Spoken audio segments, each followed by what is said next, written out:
कफ सिरपमुळे मध्य प्रदेशातील छिंदवाडा परिसरातील मुलांच्या मृत्यूचं सत्र सुरूच आहे। नागपुरात उपचार घेत असलेल्या आणखी 3 बालकांचा मृत्यू झालाय।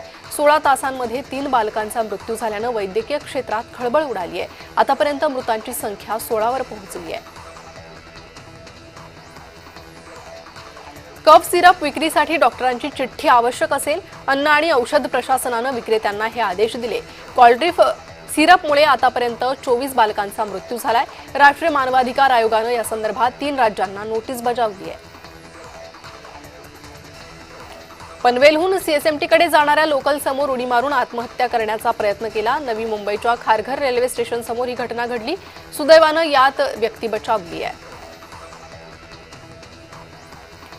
केंद्र शासनाच्या नागरी विमान संचालनालयातर्फे भारतातील आणि श्रेणीतील उत्कृष्ट विमान चालक प्रशिक्षण संस्थांचे नामांकन जाहीर करण्यात आले। यामध्ये राज्य शासनाच्या नागपूर फ्लाइंग क्लबला आणि श्रेणीमध्ये टॉप 10 नामांकन जाहीर झाले। या क्लबकडे 4 प्रशिक्षणार्थी विमान आहेत। वयोवृद्ध आईची मुलाने गळा दाबून हत्या केली आहे। नाशिकच्या अष्टविनायक नगर इथे हा धक्कादायक प्रकार घडला। तर हत्या केल्यानंतर आरोपी अरविंद पाटील स्वतःहून पोलीस ठाण्यात हजर झाला। आईच्या वृद्धापणाला कंटाळून तिची गळा दाबून हत्या केली, मला अटक करा अशी कबुली त्यानं दिली आहे। सोशल मीडियावर दहशत निर्माण करणाऱ्या रील स्टार भाईंचा पोलिसांनी माज उतरवलाय। तर गुन्हेगारांना प्रवृत्त करणाऱ्या कंटेंटच्या रील तयार करून त्या पोस्ट केल्या होत्या। यानंतर कारवाई करून पोलिसांनी माफीनामा घेतलाय। गुरुवारी नागपूर शहरातील पाणीपुरवठा बंद राहील। पेंच 4 जलशुद्धीकरण केंद्रावर इंटरकनेक्शनचं काम केलं जाणार आहे। गुरुवारी सकाळी 10 ते शुक्रवारी सकाळी 10 वाजताच्या दरम्यान पाणीपुरवठा खंडित असेल।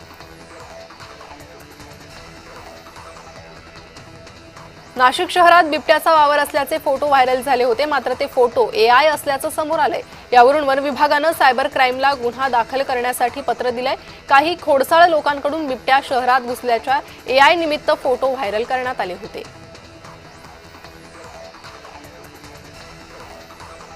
आता यूपीआय पेमेंटसाठी चेहरा आणि बोटाचे ठसे वापरले जाणार आहे। एनपीसीआयच्या या नवीन बायोमेट्रिक फीचर्सला सरकारने मान्यता दिली आहे। आतापर्यंत पिनद्वारे व्यवहार केले जात होते, आता वापरकर्ते त्यांच्या चेहऱ्याचा आणि फिंगरप्रिंटचा वापर करून व्यवहार करू शकतील।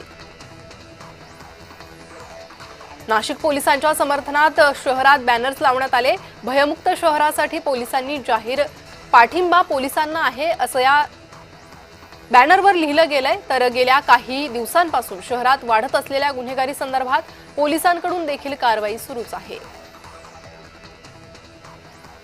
महाराष्ट्रात काही भागांमध्ये परतीच्या पावसाचा प्रभाव पाहायला मिळणार असा हवामान खात्यानं इशारा दिला।